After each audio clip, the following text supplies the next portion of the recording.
Estamos de vuelta. La clase pasada, la que ustedes acaban de escuchar, quizás fue un poco más larga. Voy a respetar el organigrama general y esta va a ser más corta y la última será más corta antes de terminar este 2019 e iniciar con un programa más orgánico el 2020. Vimos recién que las causas son elusivas. Y la moraleja de estas historias, sobre todo la historia del Chiari, es el nudo del estímulo a la investigación. El campo de las preguntas está abierto para que ustedes lo trabajen con la curiosidad y con la intensidad que cada uno trae a este tema. He estado revisando las clases que se han subido al portal de la universidad con relación a este curso y aunque parecen dispersos, unos hablan sobre filosofía de la ciencia, metodología, estadística o no estadística y luego las contribuciones que hago desde acá, pero todo el engrane, todo el engramaje de todo lo que se está viendo es específicamente sencillo, dirigido a la estimulación de la producción científica. Hemos hablado reiteradas veces que cuando nos enfrentamos a un fenómeno que nos llama la atención, lo enfrentamos con una base teórica, con un conocimiento, con una suposición teórica. Esto, si veo lava o si veo un terreno con lava, como cuando uno maneja de acá hasta León, entonces infiere, porque uno conoce que la lava está en relación con los volcanes, que estamos en un territorio volcánico. Y así sucesivamente todas las posibles analogías que se hacen en cualquiera de las ciencias. Estas preguntas que nos formulamos o esta base teórica con la cual nos enfrentamos a un fenómeno eh, cambia. Ustedes han tenido unas clases sobre Kuhn, pero mucho antes que Kuhn, von Recklinghausen dijo: en cada arte verdades perennes son desacreditadas, olvidadas, vueltas a descubrir y reafirmadas. Es decir, Kuhn, que fue un gran filósofo e historiador, más que filósofo, historiador de la ciencia, historiador de las ideas en la ciencia, lo que él estaba diciendo era específicamente eso, que las verdades, y esto no es que lo cita von Recklinghausen, sino que la interpretación que hacemos, las verdades que dijo von Recklinghausen en el siglo XIX son verdades redescubiertas y reafirmadas por Kuhn en el siglo XX. Pero inclusive el mismo Kuhn lo dice: antes de él estaba Ludwig Fleck. Kuhn atribuye, y honor a él, gran mérito por su parte, atribuye que sí, las ideas de él eran las de Fleck, solamente que él no había leído los libros de Fleck porque estaban en alemán y en polaco y agotados. En eso está, y esto es un contexto de un médico. Ustedes son más jóvenes que yo, pero igualmente si examinan los libros de texto con los que estudiaron medicina, verán enseguida que hay conceptos que persisten y conceptos que han sido desacreditados. Y nunca sabemos cuáles de los conceptos que hoy negamos serán redescubiertos. No todos, claro, que hay falsedades que son absolutas, hay falsedades que no se van a poder revitalizar o resucitar, si se quiere. Pero sin embargo hay otra serie de verdades que son fluctuantes o que llaman o piden por una nueva interpretación. Y en cada arte, cuando dice von Recklinghausen, se refiere en cada arte, así sea la sociología o la medicina o la física cuántica. Física cuántica, que es un paso que va de la física newtoniana a la física de Einstein, después se va a la de física cuántica y se usa la física newtoniana para ciertos trabajos. O sea, cuando uno está pesando 20 kilos más 10 kilos de física newtoniana, que no es válida muchas veces para otras razones, para otros cálculos de astronomía.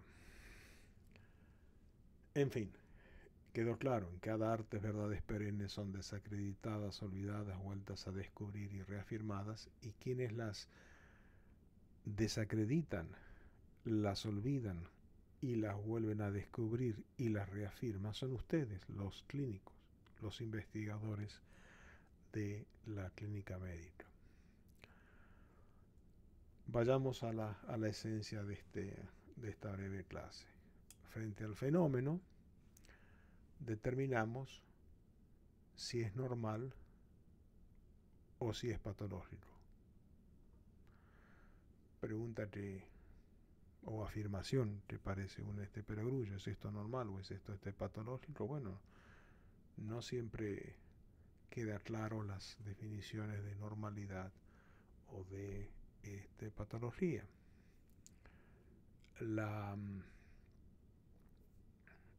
El que trabajó en esto ha sido George Canguilhem, que lo mencionamos brevemente en la serie previa, y Ludwig Fleth, indirectamente, como vamos a expandirnos ahora.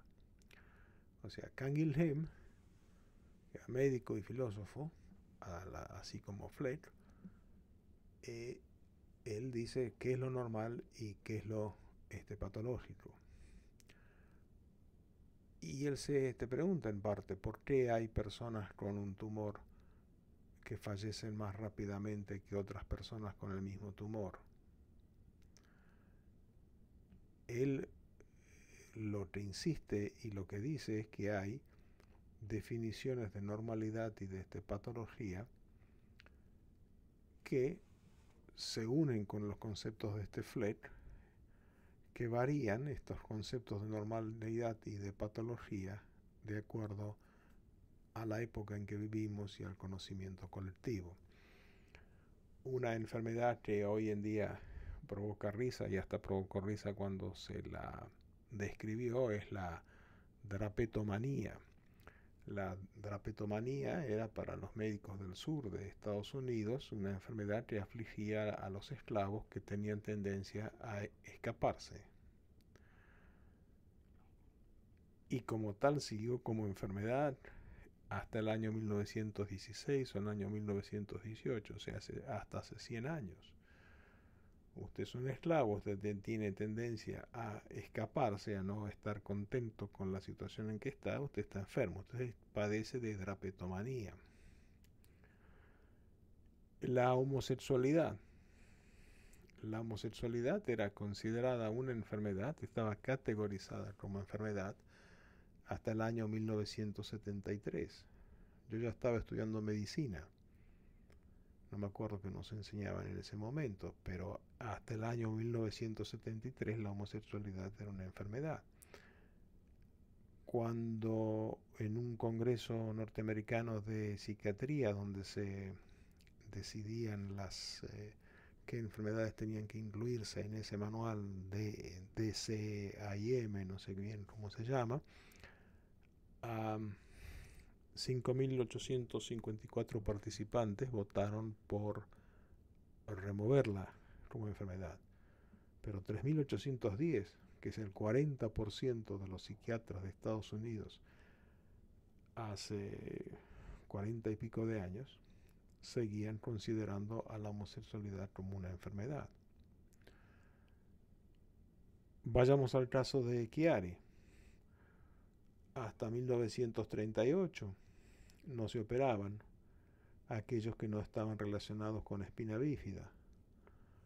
los avances en el conocimiento no eran tanto como para decir que cuando Penfield y Bussy y Arendt en 1938 deciden empezar a operar entre ellos a la bibliotecaria que no podía pestañear, no es que se dieron cuenta, sino que llegó un momento en que se incorporó la observación patológica que hace Penfield y se la relacionó con otros casos clínicos, se determinó que era patológico y lo más importante, se determinó que esa era una patología que debía de tratarse quirúrgicamente.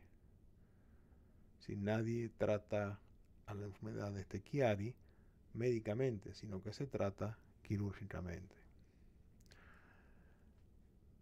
Muy bien, pero hay una disproporción inmensa entre los casos de Chiari que se reportan y se operan en Nicaragua con los que se reportan y se operan en California.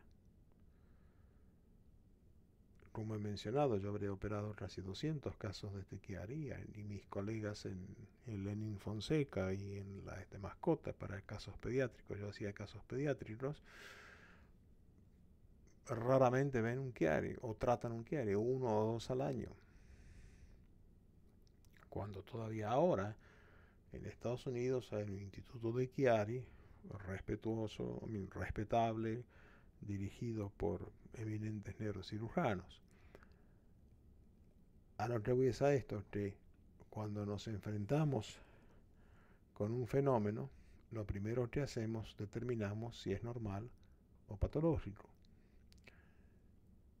Esta investigación de determinar el estudio de las normas ha sido un profundo tema de análisis filosófico.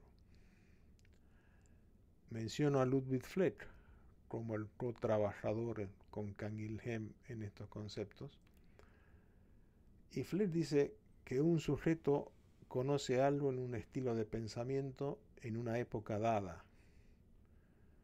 Y el estilo de pensamiento es un conjunto de reglas o creencias que comparte un colectivo de pensamiento. Y el colectivo de pensamiento son los conjuntos de personas que comparten creencias y prácticas. Conceptos o categorías a través de las cuales interpretamos lo que conocemos del mundo, biología o patofisiología anatómica. Tronco encefálico, pares craneanos bajos, pequeño volumen de la fosa posterior, cerebelo presionando. Hay estilos de pensamiento, hay ideas, conceptos, creencias que compartimos con nuestros colegas. Presión, distorsión, esto es normal, esto es patológico. El cerebelo está haciendo presión en el tronco encefálico. Decimos mirando una imagen o varias imágenes de resonancia magnética. Cuando vemos una resonancia magnética no vemos la presión, pero siempre decimos está haciendo presión. Eso no se ve, es una interpretación, es un estilo de pensamiento.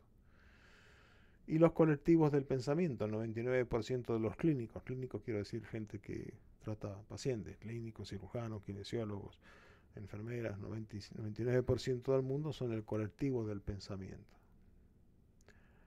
Y cuando un concepto penetra el pensamiento colectivo hasta influir en el idioma, se convierte en el punto de vista aceptado. Cualquier oposición al mismo es impensable. El ejemplo más banal que ilustra todo este pensamiento de Fleck es el de Colón. Nadie sabía que existía esa masa llamada América. Y Colón dice, si vamos hacia el oeste, llegamos a Asia. Y sí, tiene razón. Si usted sale de España o de Europa y va al oeste, atraviesa el océano, en un momento va a llegar a Asia. Claro, solamente en el medio estaba América. Pero uno puede arguir y decir, bueno, muy bien. Se camina a América Central, se embarca en el Pacífico y sigue navegando hacia el oeste. Semmelweis no tenía la teoría de las bacterias, por eso hablaba de un factor cadavérico. Algo pasa en la sala de autopsias que hace falta lavarse las manos. Él estaba en el colectivo de pensamiento, no incluía a las bacterias. Así todo, el caso del Helicobacter pylori que hemos analizado previamente.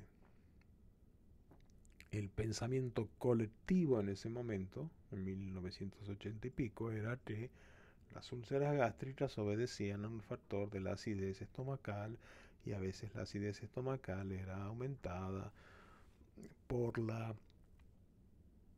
circunstancias sociales, por el estrés y por cosas parecidas. Y hasta ese era el pensamiento colectivo. Y otra vez, no en lo más denso y profundo de una selva recóndita, donde la gente tiene su propio estilo de sabiduría, sino en los libros de texto, en el Harrison.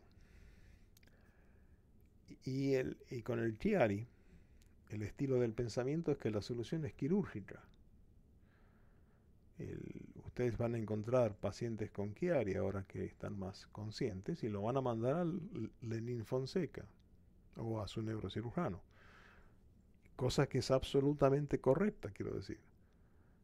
El estilo de pensamiento y el colectivo del pensamiento es que la enfermedad de Chiari, si la vamos a tratar, el tratamiento es quirúrgico porque hay un aumento de presión de las amígdalas cerebelosas sobre el tronco encefálico, lo cual es responsable de la difusa presencia de anomalías de los pares craneanos. Ahora mismo me consulta algún paciente conociendo de mi interés en el tema y me dice, tengo esta imagen, tengo estos síntomas, ¿qué hago? Yo le digo, vaya a ver a un cirujano. Que sea pensamiento colectivo no significa que esté erróneo. Solamente significa que el pensamiento colectivo modifica o influye en la manera en que nos enfrentamos a un fenómeno. Que esto lo hayamos dividido en categorías, conceptos, estilos de pensamiento, colectivos de pensamiento, ustedes entienden que es un solo global, es una sola masa, y por razones didácticas he copiado a otros y lo he puesto en tres, así en manera escalonada, pero está claro lo que es decir, es una manera en el cual en este momento, en el siglo XXI, hay ciertas categorías de ciertas enfermedades que socialmente hemos determinado que sean enfermedades y que nos enfrentamos a ellas y que buscamos las causas de las mismas y que investigamos las causas de las mismas basadas en esas creencias o en esas asunciones o presunciones que son el tejido de nuestro conocimiento médico-científico. Dijimos entonces que frente al fenómeno, determinamos si es normal o patológico, preguntamos la causa, y acá está el quid de la cuestión, elaboramos nuestra interpretación de la causa de acuerdo a nuestro conocimiento y de acuerdo al pensamiento colectivo. Lo discutimos recién. Y el pensamiento colectivo decía que el SIDA era la enfermedad de las 4H y luego quedó demostrado que es viral, y probablemente esa sea una de las verdades que no se muevan para nada. Pero el cuarto punto de esto es la teoría o la tesis de Cohen-Duhem. La tesis de Cohen-Duhem es la materia de estudio en filosofía desde la ciencia más relevante y más importante que hay hoy en día. Lo que Duhem y Quien, Duhem era un físico francés, Quine era un filósofo norteamericano, que no se conocieron, eran de épocas distintas, pero más o menos empezando con Duhem y modificada por Quine o Quine, La tesis de Duhem-Quine dice que cada hipótesis requiere una hipótesis alternativa. Esto es un consejo o una sugerencia que les he estado dando desde el principio y lo he dado siempre en otras clases. Para empezar un trabajo de investigación deben de formularse una pregunta que se responde con un sí o con un no, y debe de haber una hipótesis nula, una hipótesis alternativa. Y antes de formular una hipótesis, tenemos que definir la hipótesis alternativa. El pasto está mojado porque llovió, o tal vez porque las regadoras automáticas estaban programadas para trabajar a este tal o este cual hora, o tal vez se te rompió el tanque. Si estoy diciendo que la disnea de un paciente es porque padece de neumonía bacteriana, estoy diciendo que no tiene neumonía viral o que la disnea no es por un cáncer de pulmón. En el momento que afirmo una hipótesis, tengo también que definir la hipótesis alternativa, cosa que se engarza también con la inferencia de la mejor explicación. Como ven, las teorías principales de la filosofía de la ciencia, todas más o menos son primas hermanas entre ellas y todas confluyen hacia un tema central. Pierre Duhem, que era físico, él decía, partimos de un ensamble teórico, una T. Entonces, una teoría, por ejemplo, Chiari es un problema de presión, ¿no? Es la presión de las amígdalas cerebelosas sobre la parte dorsal del tronco encefálico, y de ahí las parestesias y los pares craneanos. Teoría es por presión. Pero hay muchas hipótesis auxiliares o hipótesis primero auxiliares, que son como las alternativas. Que la presión es por el hueso, que la presión es por la dura madre, que la presión es por la aracnoides, que la presión es por las amígdalas cerebelosas. Obviamente, si uno hace un control perfecto de las variables, la hipótesis se puede comprobar. Y hasta por ahí nomás, porque los pacientes son todos distintos. O sea, no le podemos al mismo paciente sacar el hueso, a ver qué pasa, abrir la dura madre, a ver qué pasa, remover las amígdalas cerebelosas, a ver qué pasa, todo eso en un interín de, digamos, 3-4 meses en el medio. Pero siempre tenemos una hipótesis auxiliar. Y la hipótesis auxiliar está implícita en la presentación de la hipótesis principal. Y la medicina es una ciencia social. Y esta tesis de Pierre Duhem también se aplica, si quieren, a la política. En el momento que estoy diciendo que voy a votar por el partido A, estoy diciendo que no voy a votar por el partido B. Pero para decir que no voy a votar por el partido B, debo de saber que existe un partido B. Porque si uno dice voy a votar por el partido A y si no hay boletas del A o el A no se te presentó, entonces no sé. No, dice no, si no hay boletas del A o si A, B, C o D, voy a votar por el partido B o por el partido C, porque uno sabe que ese otro partido político existe. Lo mismo con el diagnóstico clínico. En el momento que digo este paciente tiene una neumonía viral que explica su disnea, estoy diciendo este paciente no tiene las otras causas de disnea. Neumonía viral, cáncer de pulmón, pericarditis, miocarditis, en fin, ustedes saben mejor que yo. Y como les decía, la medicina es una ciencia social y esa es la contribución que hizo Willard Norman Quine. Él dice, la totalidad de lo que llamamos conocimiento o creencias, desde las cosas más sencillas de la geografía o historia hasta las leyes más profundas de la física atómica o matemática o lógica, es una creación humana que afecta la experiencia en sus bordes. Un conflicto en periferia ajusta el contenido del interior. Pero todo el campo está subdeterminado por sus límites, que hay tanta libertad de elección para reevaluar nuestra conclusión en la luz de la experiencia. La subdeterminación, o la underdetermination, que le dicen en inglés, donde es más popularmente conocida con esa palabra, es la esencia de la teoría o de la tesis Duhem-Quine. Acá en la UCLA tenemos un History, Philosophy and Science, Philosophy and Science of Science Reading Group. Ahí ven el loguito que hay abajo.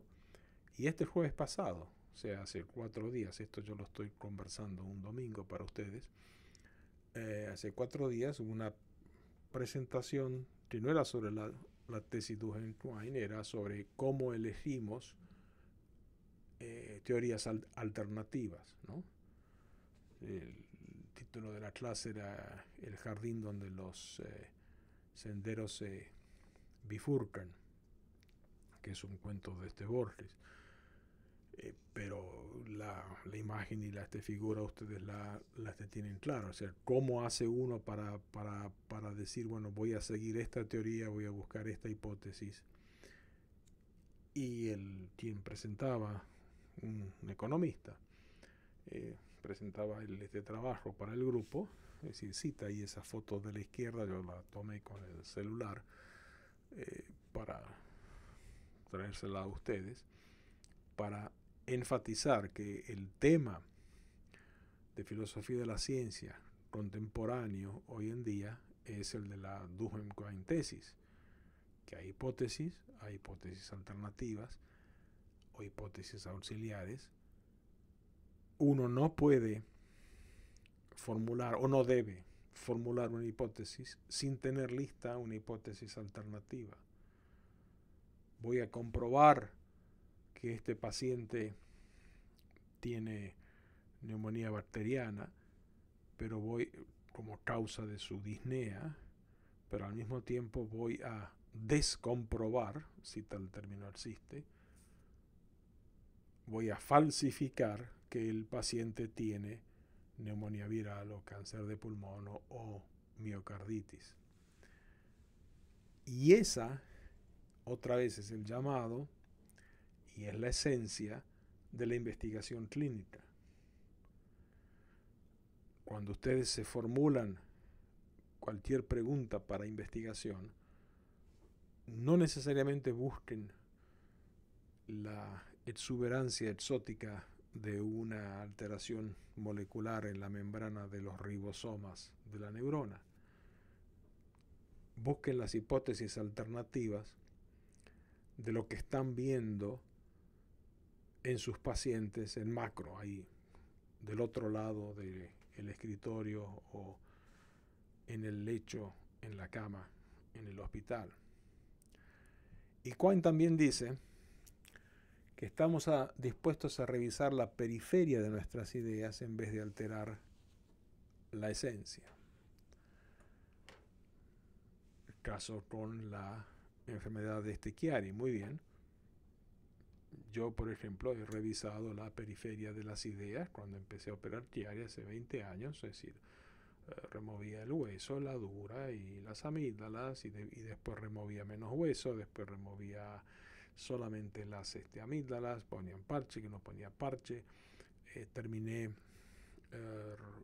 poniendo parche sin remover las amígdalas y hasta reemplazando el hueso, solamente que de una manera elevada para aumentar el tamaño de... O sea, yo y mis otros colegas, y me pongo como ejemplo porque lo conozco y para compartir también mis errores de apreciación, yo y mis colegas partíamos de este precepto que es una presión y que el problema de determinar cuán extensa es la cirugía era nuestro trabajo de investigación y tengo ahí trabajos publicados sobre eso.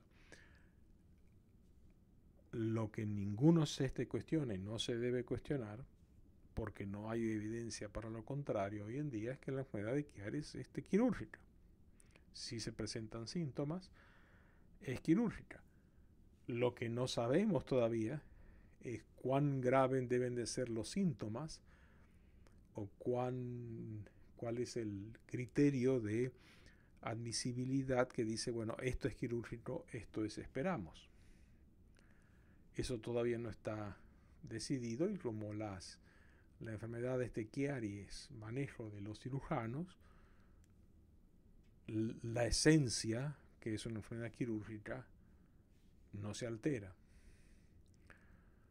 Tanto es una enfermedad quirúrgica que, basado en la literatura, Arendt en 1938 define la malformación de Arnold Chiari como una elongación de las amígdalas cerebelosas, a veces hidrocefalia y siringobulbia, puente achatado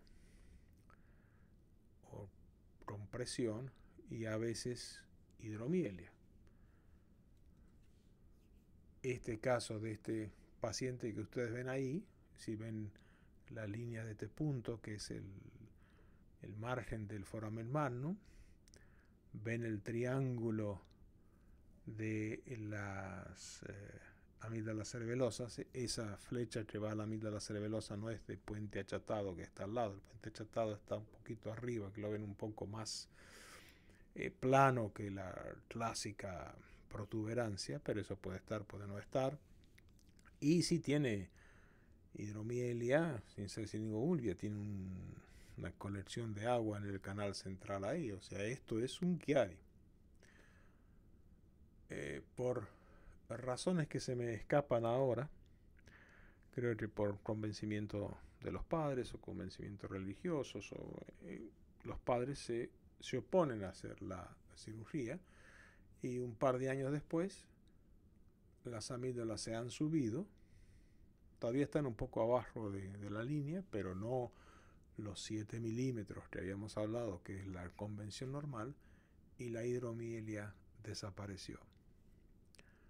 Fíjense ustedes acá, lo que uno ve y dice, bueno, sí, evidentemente hay una relación causal entre la hidromielia y el descenso de las amígdalas cerebelosas, porque está una, está la otra, aunque podemos caer en una falacia causal. Cuando la una, que es el descenso de las amígdalas, se recupera, entonces la hidromielia desaparece. Pero acá no hubo cirugía. Esto fue un acto de curación espontánea, si se quiere. O espontánea no, o es la forma natural en que se va siguiendo este fenómeno. Esto fue publicado en Pediatrics, una revista de alto prestigio, en el año 2001, el volumen 107, número 1, página 122 a la 124. Y esto nos retrotrae a lo que decía Claude Bernard, que lo citamos en la clase pasada. La anatomía nunca resuelve una pregunta. El seguimiento evidencia fenómenos que no serían visibles de otra manera. Y los conceptos y los métodos son función de la experiencia, como esa que ustedes están viendo ahí enfrente. Es decir, la experiencia nos dice, por lo menos en un caso, que hay solución espontánea de siringomielia y de Chiari. Y este artículo fue publicado hace 17 años, pero todavía los casos como el de arriba se los trata quirúrgicamente. Si el paciente me hubiera consultado a mí, yo le digo, mire, la mejor consejo que le puedo dar en base al pensamiento colectivo es que debe de hacerse cirugía.